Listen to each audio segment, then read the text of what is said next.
नमस्कार, स्वराज एक्सप्रेस में आप सभी का स्वागत है और मैं हूं आपके साथ कविता पांडे। तो सर्वे का वॉर किसकी सरकार?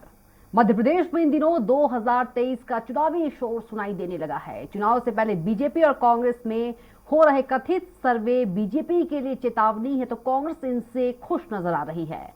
एक सर्वे में मुख्यमंत्री की लोकप्रियता में जबरदस्त गिरावट बताई जा रही है। इधर कांग्रेस ने एक सर्वे के हवाले से बीजेपी को सिर्फ 30 सीटें मिलने का दावा कर चौंका दिया है। देखिए एक रिपोर्ट में। चुनाव सर पे है, वोटर्स का मिजाज बदला हुआ है।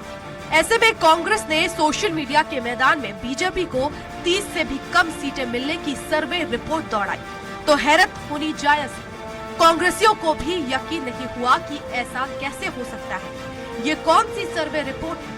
हालांकि एमपी कांग्रेस का ये ट्वीट जबरदस्त ढंग से ट्रोल हुआ है। ये सर्वे आईबी ने किया या आरएडब्ल्यू ने, या फिर अक्कड़ बक्कड़ करके आपस में कुछ भी कह दो। खैर, ये सर्वे तो मजाक बनकर रह गया है, लेकिन सियासी गलियारों में उन दूसरी सर्वे रिपोर्ट्स की खूब चर्चा है जो बीजेपी के लिए अलार्म बजा रही है। बीजेपी मान रही है कि उसने सर्वे कराए हैं, इन सर्वे के आधार पर वह काम भी कर रही है। संघ ने कौन सा सर्वे कराया है नहीं कराया है तो संघ के अधिकृत जो पदाधिकारीगण हैं वही बता पाएंगे। लेकिन भारतीय जनता पार्टी तो लगातार कार्यकर्ताओं का आकलन करती है, समीक्षा करती है, जनप्रतिनिधियों का भी आकलन समीक्षा करती है, विधायक सांसदों की भी करती है। कई बार हम थर्ड पार्टी सर्वे भी करवाते हैं, ये हमारा नेतृत्व भी कह चुका है, इसमें कहीं कोई इनकार नहीं है। क्योंकि लगातार जनता की सेवा में जुटे रहना है तो उसमें और क्या अच्छा हो सकता है। अच्छे होने की गुंजाइश लगातार बनी रहती है और उस अच्छे होने की गुंजाइश, सरकार में रिपीट आने की संभावनाएं, तमाम प्रकार से विकास और सुशासन के मार्ग को प्रशस्त करने का संकल्प, ये सबसे बड़ा कारण है। सूत्रों की माने बीजेपी के सर्वे में एंटी इनकम्बेंसी से बड़ा नुकसान की बात कही गई है। केंद्रीय नेतृत्व के एक सर्वे में तो बीजेपी का कोई मौजूदा सीएम ऐसा नहीं है जिसकी लोकप्रियता 25% से ऊपर हो। पीएम मोदी की लोकप्रियता का ग्राफ 75% से ऊपर है। इन सर्वे रिपोर्ट्स का ही नतीजा है कि बीजेपी में लगातार बैठकें चल रही हैं। कई नियुक्तियों में बदलाव की खबरों से लेकर मंत्रियों की ट्रेनिंग और सरकार का फेस लिफ्ट करने के लिए सीएम शिवराज के नए अंदाज देखने को मिल रहे हैं। इधर गुजरात में आप के चलते पार्टी को हुए नुकसान को लेकर कांग्रेस के कान खड़े हो गए हैं। प्रदेश में आप का एक मेयर और 51 पार्षद है। एक कथित सर्वे में आप के चलते अगले चुनाव में कांग्रेस को 2 से 5 दर्जन सीटों पर नुकसान का अंदेशा जताया जा रहा है। कांग्रेस जहां इससे चिंतित है तो आपका खुश होना लाजमी है। मैं फिर कह रहा हूं कि आम आदमी पार्टी और ओवैसी की पार्टी दोनों ही भारतीय जनता पार्टी के दलाल हैं। इन्हें वोट कटाने के आधार पर कमीशन मिलता है। उनके द्वारा पल्लवित पोषित ये दोनों दल हैं। आज़ादी के पहले से ये पार्टी चल रही है। भाजपा आके उन पे शासन कर रही है और तमाम तरह की पार्टियां जगह जगह पे खड़ी हो रही हैं। तो कांग्रेस पार्टी को दूसरों पे दोष मढ़ने की जगह खुद पे देखना चाहिए कि वो कर क्या रहे हैं। आपसी लड़ाई में वो लगे रहते हैं और फिर वो दोष देते हैं कि हमारा वोट कट गया। वोट, जनता लोकतंत्र है, जनता जिसको पसंद करेगी वोट देंगे। हम तो कहते हैं कि हमने दिल्ली में अच्छा काम करके दिखाया, पंजाब में अच्छा काम कर रहे हैं, गुजरात में हमें जनता ने वोट दिया, मध्य प्रदेश में भी हम कामों पे आधार पर वोट मांगेंगे। तो कांग्रेस पार्टी की ये जो बहाने हैं, वादे हैं, इस तरीके के झूठे ढोंग है, ये बहुत दिन चलने वाले नहीं। जनता सब देख रही है। चुनावी रणनीति तैयार करने से लेकर टिकट वितरण तक राजनीतिक दलों ने सर्वे एजेंसियों को हायर कर रखा है। मध्य प्रदेश में बीजेपी को निजी एजेंसियों के अलावा आरएसएस, केंद्र और राज्य सरकार की एजेंसियों का फीडबैक भी मिल रहा है। कांग्रेस ने भी प्राइवेट एजेंसियों के जरिए जमीनी हकीकत टटोली है। ये कथित सर्वे राजनीतिक हलकों में भी तैरते रहते हैं। अब देखना होगा कि सर्वे की पिच पर खड़े राजनीतिक दलों की सियासी रणनीति चुनावी दंगल में किसकी जीत का सबब बनती है। स्वराज एक्सप्रेस के लिए भोपाल से अतुल पाठक की रिपोर्ट।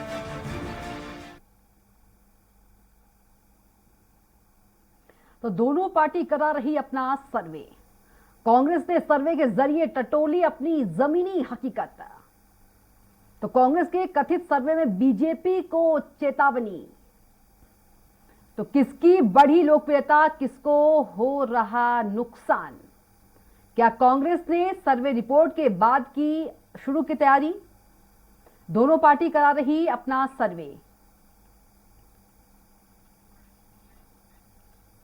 और डेप्यूटी एडिटर हमारे साथ अतुल पाठक जी जुड़ गए हैं। अतुल जी, 230 सीटें में से मात्र 30 सीटें बीजेपी के पास, चिंताएं मुश्किलें बीजेपी के लिए। नहीं, देखिए, ये तो कांग्रेस का कोई कथित सर्वे है जिसको लेकर कांग्रेस ने ट्वीट किया, और इस ट्वीट पर कांग्रेस खुद ट्रोल भी हो गई। एमपी कांग्रेस के ट्विटर हैंडल पर एक सर्वे रिपोर्ट के हवाले से कहा गया है कि मध्य प्रदेश में बीजेपी को सिर्फ 30 सीटें मिल रही हैं। हालांकि ये सर्वे रिपोर्ट जो भी है, ये कहीं से भी रियलिस्टिक नहीं लगती, क्योंकि मध्य प्रदेश में सत्ताधारी दल है बीजेपी, और 30 सीटें मिलने का दावा करना तो ये तो सर्वे पर ही सवाल खड़े करता है। और इसीलिए जब ये ट्वीट किया गया तो लगातार उस पर कमेंट्स आए और कांग्रेस से ही पूछा जाने लगा कि आखिर इस ट्वीट का आधार क्या है, क्या रॉ ने ये सर्वे तैयार किया है या किस FBI ने तैयार किया। तो ऐसे कई तरह के आरोप लगते रहे, लेकिन निश्चित रूप से बीजेपी ने जो सर्वे कराए हैं उनसे बीजेपी सचेत है, सतर्क है, क्योंकि ये सर्वे बता रहे हैं कि बीजेपी के खिलाफ इस वक्त एंटी इनकम्बेंसी फैक्टर जा रहा है। मुख्यमंत्री और मंत्रियों की लोकप्रियता का ग्राफ भी घटा है। अतुल जी, आपको रोकना चाहूंगी, हमारे साथ आप बने रहिएगा। बीजेपी प्रवक्ता सचिन सक्सेना भी हमारे साथ जुड़ गए हैं। सचिन जी, स्वागत है आपका चर्चा में। जी धन्यवाद कविता जी। और फिरोज सिद्दीकी भी हमारे साथ है, प्रवक्ता कांग्रेस से। आपका भी बहुत स्वागत है फिरोज जी। फिरोज जी, धन्यवाद। आपके सर्वे ने तीसरी सीट दे रही है बीजेपी को। देखिए, ऐसा है कि ये तो बिल्कुल हकीकत है और सामने दिख रहा है कि शिवराज सरकार के खिलाफ एक भारी जन आक्रोश है। हर वर्ग जो है वो आज आंदोलनरत है।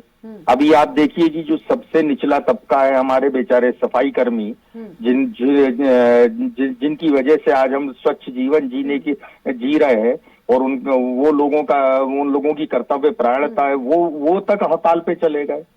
एक सरकार इतनी जरूरत से ज्यादा क्रूर और अन्यायपूर्ण हो सकती है। सर्वे है कौन सी एजेंसी की है? देखिए, ये 30 सीटें आ रही है, कौन सी एजेंसी है? देखिए, ये हमारी एजेंसी है, लेकिन बाकी की जो 1-2 वेबसाइट्स है और भी जो इंडिकेटर्स है, वो यही बता रहे कि जो भारी इनकम्बेंसी का जो सामना, एक सत्ता विरोधी लहर जो है मध्य प्रदेश में चल रही है। और हो भी क्यों ना, मैंने तो आपको बताया। अभी आप देखिए, सरकार का एक क्रूर चेहरा है कि उन्होंने झुग्गी नेस्त नाबूद कर दी, गरीबों को आश्चर्य, 1700 लोग जो है सर्दी में रह रहे हैं। तो ये आक्रोश कहाँ जाएगा? वो बता रही है कि इस बार 30 सीटें सिर्फ मिलने वाली बीजेपी को। देखिए कविता जी, बड़ा हास्यास्पद लगता है मुझे ये बात कि 30 सीटें कांग्रेस को अपने गिरबान में झांक लेना चाहिए। वो 30 सीटें भारतीय जनता पार्टी को दे रहे हैं। मुझे तो लगता है कि उनको 230 जो योग्य उम्मीदवार है वो ढूंढ ले, वो बड़ी बात है कांग्रेस के लिए अपने आप में आगामी चुनाव को लेके। तो भारतीय जनता पार्टी की 30 सीट की चिंता तो कांग्रेस ना करे।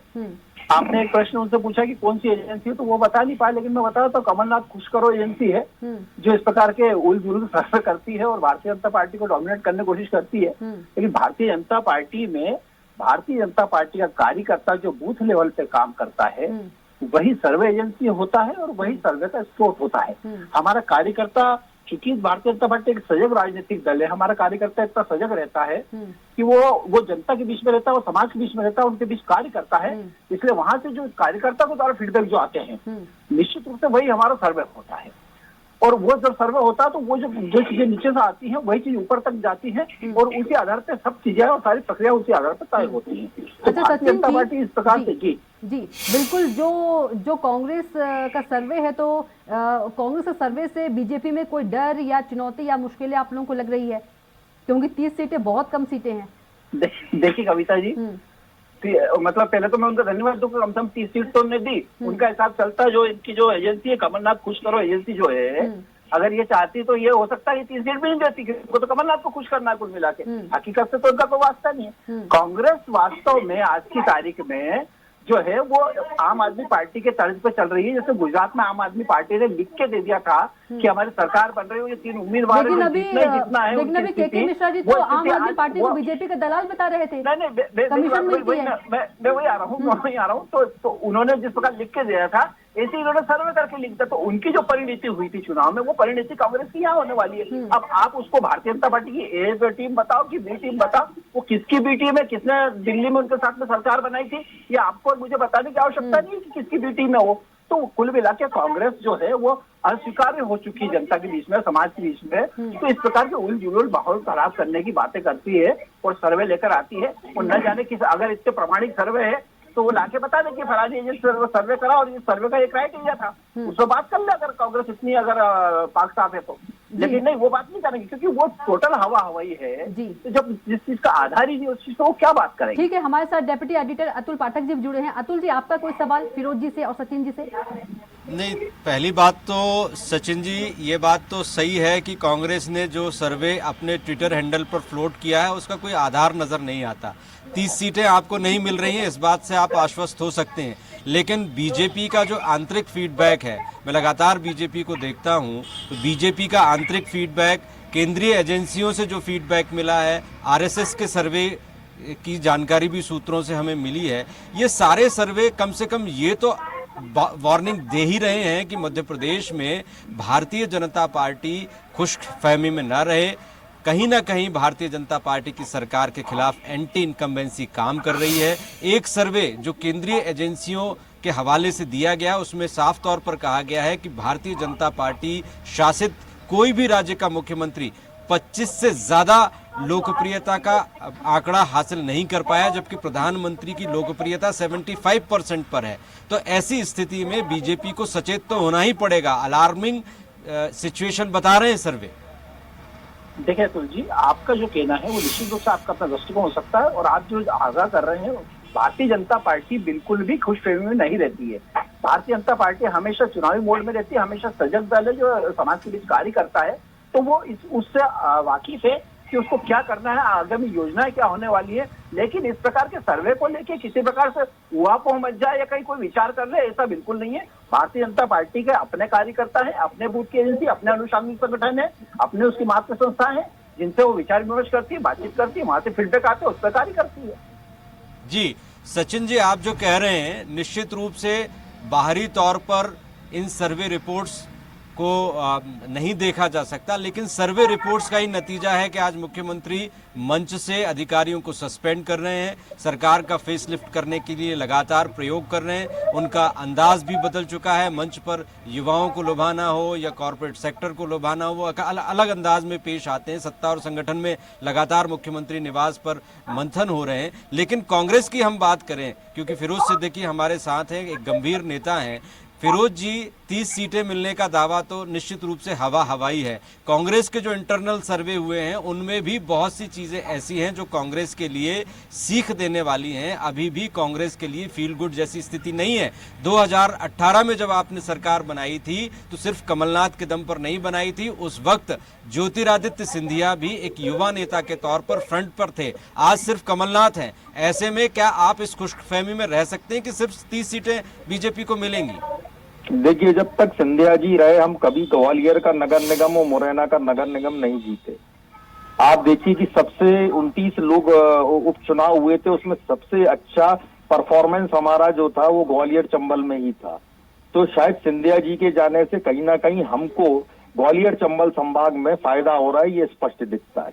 ये सत्य है कि सभी नेताओं को, सभी लोगों को, सभी कार्यकर्ताओं को मिलकर काम करना पड़ेगा। अकेले एंटी इनकम्बेंसी से काम नहीं चलता, हमको उससे भुनाना भी पड़ेगा, जनता के सामने एक प्लान भी देना पड़ेगा। तो है, कमलनाथ जी कह रहे हैं कि फिर से कर्जा माफी शुरू करूंगा, 100 दिन में 100 यूनिट बिजली देंगे, राम वन गमन पथ का काम जो हमने डीपीआर बना दिया था, पैसा एलोकेट कर दिया था, लेकिन शिवराज सरकार ने काम शुरू नहीं किया, हम उस काम को शुरू करेंगे। लोग देख रहे हैं कि महाकाल लोक बना, 100 रुपए में 100 यूनिट बिजली मिली, आज मेट्रो बन रही है। तो हमारे पास 15 महीने की सरकार में किए हुए कई सारे काम हैं जो एक रोड मैप है जनता के सामने। और जनता कहीं ना कहीं ये बात मानती है कि कमलनाथ जी एक अच्छे मुख्यमंत्री थे, क्योंकि उनकी सरकार को बीच में से भीतरघात करके तोड़ दिया गया, इस कारण से वो सरकार चली गई। लेकिन अगर यदि वो सरकार रहती तो गरीब हितैषी और युवाओं के हितैषी, वो कई और किसानों के हितैषी कई सारे काम करती है, जिससे मध्य प्रदेश का एक भविष्य जो है बनता और आने वाला उज्जवल होता। कमलनाथ जी तो एक बात स्पष्ट कहते हैं कि मुझे मध्य प्रदेश के भविष्य की चिंता है, मैं ये बात की चिंता नहीं करता कि कमलनाथ का क्या होगा, मैं ये चिंता करता हूं कि 25 साल बाद का हमारा जो मध्य प्रदेश है वो कैसा होगा और लोगों के लिए वो कैसी तस्वीर रखते हैं। तो कमलनाथ जी का जो विजन है उससे कहीं ना कहीं जनता जो है इस बात को मानती है। रही भारतीय जनता पार्टी की बात, तो बस कंक्लूड कर रहा हूं मैं, मेरे दोस्त सक्सेना जी ये नहीं बता पाए कि किस मुद्दे पर वो चुनाव जीतेंगे। वो कार्यकर्ता की बात करते रहे, कार्यकर्ता उनका सिर्फ दरी उठा रहा है। चुनाव लड़ रहा है तो वो कांग्रेस से आया हुआ, निगम मंडल का अध्यक्ष बन रहा है तो कांग्रेस से आया हुआ, कार्य समिति में जा रहा है, बड़े बड़े पद ले रहा है तो वो कांग्रेस से आए हुए लोग ले रहा है। उनका कार्यकर्ता फिरोज जी। कहाँ है इस पूरी पिक्चर में? जी, आपने जो बात कही उसका लब्बो-लुआब यही है कि कई सारी लोक लुभावन घोषणाओं के साथ फिर आने वाले हैं। जैसा आपने पिछले चुनाव में किसानों को कर्ज माफी का वादा किया, इसी तरह से कुछ और वादे आप करने वाले हैं। जी, मैं सक्सेना जी आपके पास ही आ रहा हूँ। बात इतनी है कि कांग्रेस ने प्लान तैयार कर लिया और बड़ी सारी घोषणाएं होने वाली हैं। कई वर्गों को खुश करने के लिए लोक लुभावन घोषणाएं भी कांग्रेस करने वाली है, लेकिन चूंकि आप प्रतिबंधित हैं, प्रधानमंत्री कहते रहे कि आपको भारतीय जनता पार्टी को ऐसी घोषणाएं नहीं करनी है जिससे सरकारी खजाना खाली हो। ऐसे में कैसे आप सरकार बनाएंगे? देखिए अतुल जी, क्या है कि 15 माह की जो कांग्रेस की सरकार जो थी ना, जो कुशासन था, उसको मध्य प्रदेश की जनता ने भोगा है। मतलब में झेलना वेलना तो छोटे शब्दों में भोगा है उसको जनता ने। तो जो जो काट की इनकी हांडी है ना, बार बार चढ़ेगी नहीं, एक बार चढ़ गई और एक बार ये एक्सपोज हो चुके हैं और एक्सपोज हो गए तो अब जनता इनको अस्वीकार कर चुकी है। वो जो उपचुनाव 29 सीटों पे हुए तो उसमें आपने और हमने देख लिया, उसके बाद अभी 4 सीटों पर उपचुनाव हुआ, उसमें भी आपने और हमने इन सबको देख लिया। कुल मिला के परिस्थिति जो है वो कांग्रेस की ये है कि कांग्रेस के पास में जो पुराने इनके वादे हैं, जिसके भरोसे ये लोग आए थे, आज उसी को कहीं ना कहीं ट्वीट कर करके सुबह सुबह चिड़िया उड़ा के और उसको कहीं ना कहीं गर्म करने की लोग कोशिश कर रहे हैं। लेकिन जनता में अस्वीकारिता इतनी कांग्रेस की है कि किसी हालत में कमलनाथ जी के नाम पे तो कोई मध्य प्रदेश का एक नागरिक भी विश्वास करने को तैयार नहीं है। नहीं सचिन जी, यही फीलिंग तो आपकी 2018 में थी। 2018 में भी आप ये मानते थे कि कमलनाथ और ज्योतिरादित्य दोनों जो है वो अस्वीकार होंगे, लेकिन फिर भी कांग्रेस की सरकार बन गई, आपको 60 से ज्यादा सीटों का नुकसान हुआ। देखिए क्या है अतुल भाई, उस समय भी 2018 की बात भी अगर अपन करते हैं तो निश्चित रूप से भारतीय जनता पार्टी का वोट शेयर इनसे तो अधिक ही था। ठीक है, सीटों में कहीं ना कहीं ऊंची नीच हो गई और इनकी सरकार बन गई उस समय पे, वो अलग विषय। लेकिन मैंने इसीलिए कहा कि काट की आंडी है, बार बार चढ़ेगी नहीं, एक बार चढ़ गई सो चढ़ गई। अब कुल मिला के इनको एक सर्वे जो है, इनका आंतरिक सर्वे भी इनको करवाना चाहिए कि इनके जो नेता हैं वो कौन कौन कहाँ के संपर्क में, एक सर्वे वो करवा लेना चाहिए बजाय भारतीय जनता पार्टी में निगाह रखने के। अतुल जी, मेरा एक सवाल फिरोज जी से सर्वे है। कर ले। अतुल जी, मेरा एक सवाल फिरोज जी से है। फिरोज जी, अभी सचिन जी ने कहा कि जो सर्वे है उलुल जुलुल है, आप लोग कितना इस सर्वे से इत्तेफाक रखते हैं? देखिए ये स्पष्ट है कि जो सीटें हैं वो नीचे जा रही हैं। सर्वे हमेशा एक इंडिकेटर होता है। इंडिकेटर 30 मैं बात हाँ, ट्वीट से बिल्कुल हम इत्तेफाक रखते हैं कि अगर हमारे संगठन ने पूरी ताकत से काम किया लोगों के बीच में तो यही परिणाम जो है 2023 के दिसंबर में। देखिए हाँ, देखिए ऐसा है कि ये बात हमको खुशफहमी में नहीं रहना चाहिए कि खाली एंटी इनकम्बेंसी से हमारी सरकार बन जाएगी। मैं अपने कार्यकर्ताओं को भी यही संदेश आपके माध्यम से दे रहा हूँ कि हम सबको मिलजुल के और एकजुट होके और पूरी ताकत से लड़ना पड़ेगा और ये लड़ेंगे हम तो जनता हमें वोट देना चाहती है, जनता हमें प्रतिशत जरूर देगी। देखिए इनका कविता जी कम्युनिकेशन आप देखिए, इनके संगठन का आंतरिक लोकतंत्र देखिए कि माननीय फिरोज जी को उनके कार्यकर्ताओं को संदेश देना है तो उसके लिए स्वराज चैनल का कहीं ना कहीं इस्तेमाल उनको करना पड़ रहा है। उनमें आपस में बैठक नहीं हो रही, आपस में संवाद नहीं हो रहा है, नेताओं का कार्यकर्ताओं से संवाद नहीं हो रहा, इसलिए उनको स्वराज चैनल का वो करना पड़ रहा है कि अपने कार्यकर्ताओं को चर्चा के लिए हमने आमंत्रित किया है, जैसे आपको किया है वैसे फिरोज जी को भी किया है। नहीं कार्यकर्ताओं को भाई साहब ये तो आप तो ये बता दीजिए कि किस मुद्दे पे आप चुनाव लड़ेंगे। शिवराज सिंह आपके नेता शिवराज सिंह होंगे या आपके नेता मुख्यमंत्री का चेहरा कौन होगा? नरेंद्र मोदी होंगे या शिवराज सिंह होंगे? आपका भी बहुत बहुत धन्यवाद और सचिन जी आपका भी बहुत बहुत धन्यवाद हमसे चर्चा में जुड़ने के साथ ही अतुल जी आपका भी तमाम जानकारी के लिए बहुत शुक्रिया।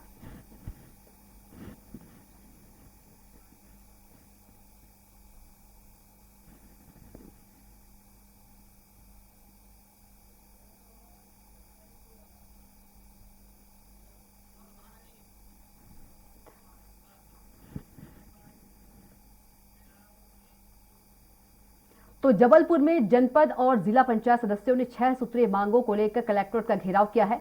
इस दौरान जनपद सदस्यों ने सरकार के खिलाफ जमकर नारेबाजी भी की। जनपद सदस्यों की मांग है कि विकास कार्यों के लिए उन्हें 25 लाख रुपए की राशि दी जाए और उनका मानदेय 1500 से बढ़ाकर 25,000 रुपए प्रति माह किया जाए। जनपद सदस्यों का कहना है कि उन्हें चपरासी से भी कम मानदेय मिलता है और जनपद में उनके बैठने की भी उचित व्यवस्था नहीं है। इस दौरान जनपद सदस्यों ने चेतावनी दी है कि अगर उनकी मांग 21 दिसंबर तक पूरी नहीं होगी तो वे मुख्यमंत्री आवास का घेराव करेंगे।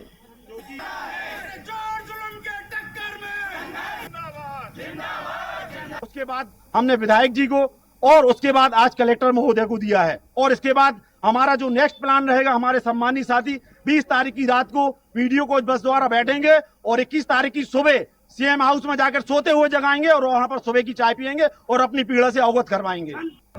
25 लाख करीब की जाए प्रत्येक जनपद के लिए, है ना, प्रति वर्ष। और दूसरी है जनपद सदस्यों की राशि स्वयं के स्वामित्व की होना चाहिए। हमारी तीसरी मांग है जनपद सदस्य की विकास कार्य की राशि की निर्माण एजेंसी जनपद पंचायत होना चाहिए, जो कि हम लोगों के पक्ष में नहीं रहती, इसलिए मांग रखी गई है। माननीय मुख्यमंत्री महोदय को कलेक्टर महोदय के माध्यम से प्रेषित किया गया है, जिसमें उनके द्वारा कुछ अधिकार और कुछ मांगे रखी गई हैं। कुल 6 बिंदुओं पर उनके द्वारा मांगे की गई हैं। उनकी भावनाओं को, उनकी मांगों को माननीय मुख्यमंत्री महोदय तक प्रेषित कर दिया जाएगा। तो खबर गंधवानी से, जहां ग्राम पंचायत चिकली के भोरघाटा गांव में ग्रामीणों ने सीमेंट फैक्ट्री के ब्लास्टिंग और टेस्टिंग के काम का विरोध जताया है।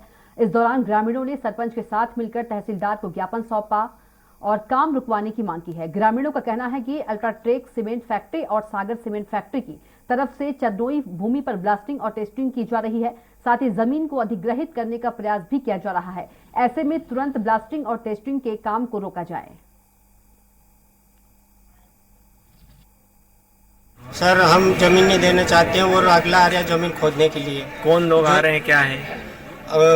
अल्ट्राटेक वाले आ रहे हैं सर। अच्छा, तो वो जमीन चेक कर रहे हैं, हम चेक नहीं करने देंगे। क्यों? हम गाय ढोर कहाँ चराएंगे और पोलन पासन ये बच्चे उनको कहाँ पालेंगे हम, इसलिए हम नहीं आने देंगे। हमारे घाटा गांव से सब लोग एकत्रित होकर तहसीलदार महोदय को हमने ज्ञापन देने के लिए आए हैं कि अगर यहाँ पे टेस्टिंग हो जाएगी तो मंजूरी दे दी जाएगी इनको, तो फिर खदान तो खोदना चाहिए। तो जमीनें ऐसे में चला जाएगी तो हम खेती कहाँ पर करेंगे सर?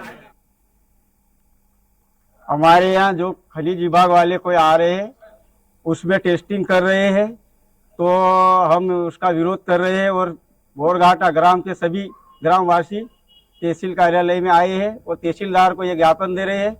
इसका कार्रवाई ये रोक दिया जाए, नहीं तो इसका विरोध करेंगे, हम आंदोलन उठाएंगे और ये माननीय मुख्यमंत्री तक ये जाएंगे। तहसील कार्यालय में आप सब एकत्रित होकर आज ज्ञापन देने आए। ज्ञापन के माध्यम से क्या कुछ मांग की गई आपके द्वारा? जी हाँ, टेस्टिंग करना नहीं देना चाहते। अल्ट्राटेक वाले आए हैं तो उनको टेस्टिंग करने नहीं देना है। अभी पैसा एक्ट के तहत हमें मतलब अधिकार दिया गया है कि जमीन नहीं लेना है, फिर भी वो मना करने पर भी फिर भी आ रहे हैं। ग्राम पंचायत चिकली के ग्राम भोरघाटा के कुछ लोग यहाँ पर आए थे। उन लोगों ने ज्ञापन इस विषय का दिया है कि वहाँ पर माइनिंग जो ग्राम है वहाँ पर माइनिंग की टेस्टिंग हो रही है और उन लोगों को ये लग रहा है कि अगर टेस्टिंग में कोई मिनरल निकल आता है तो सारी ज़मीन अधिग्रहण में चली जाएगी, तो इसी का वो लोग विरोध कर रहे हैं। तो दमोह में सरदार वल्लभ भाई पटेल की मूर्ति लगाने और मार्केट बनाने पर रोक लगाने के लिए जबलपुर हाईकोर्ट में जनहित याचिका दायर की गई है, जिस पर सुनवाई करते हुए हाईकोर्ट ने शासन, जिला कलेक्टर और दूसरे अधिकारियों को नोटिस जारी कर जवाब मांगा है। याचिकाकर्ता का कहना है कि शासन ने दमोह जिला पंचायत को उद्यान बनाने के लिए जमीन दी थी, लेकिन जिला पंचायत ने जमीन जिला कुर्मी समाज को सौंप दी। कुर्मी समाज इस पर मार्केट बना रहा है, जिस पर हाईकोर्ट ने रोक लगा रखी है। इसके बाद भी जिला कुर्मी समाज ने निर्माण जारी रखा, लेकिन अब सरदार पटेल की प्रतिमा भी लगा दी गई है, जिसका अनावरण झारखंड के राज्यपाल रमेश बैस ने किया है। हाईकोर्ट ने शासन से 4 हफ्ते में जवाब मांगा है। आगे कार्रवाई करें, वो कार्रवाई नहीं हुई, जिसमें आज ही सुनवाई करते हुए माननीय न्यायालय ने कलेक्टर को अवमानना नोटिस जारी किया है। और दूसरी तरफ उसी पार्क पे जिसको लेकर कलेक्टर को अवमानना याचिका दायर की गई है, उसी पार्क पे लोधी समाज द्वारा आज मूर्ति का अनावरण किया जा रहा है। तो उस मूर्ति के अनावरण पर रोक लगाने तथा मूर्ति को हटाए जाने की मांग को लेकर याचिका दायर की गई थी, जिसमें आज नोटिस जारी किया गया। तो एक्सप्रेस बुलेटिन में इतना ही। आप देखते रहिए स्वराज एक्सप्रेस।